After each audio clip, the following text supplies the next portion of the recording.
2026 FIFA বিশ্বকাপের ফাইনালে অতিরিক্ত সময়ে আর্জেন্টিনাকে 1-0 গোলে হারিয়ে বিশ্ব চ্যাম্পিয়নের মুকুট পড়ল স্পেন। জয়ের পর নিউ ইয়র্ক সিটির টাইমস স্কয়ারে উল্লাসে মেতে ওঠেন স্পেনের সমর্থকরা।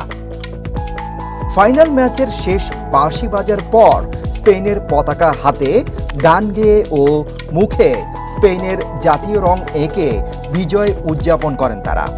ম্যাচ শেষে আর্জেন্টিনার সমর্থকদেরও সেখানে দাঁড়িয়ে থাকতে দেখা যায়।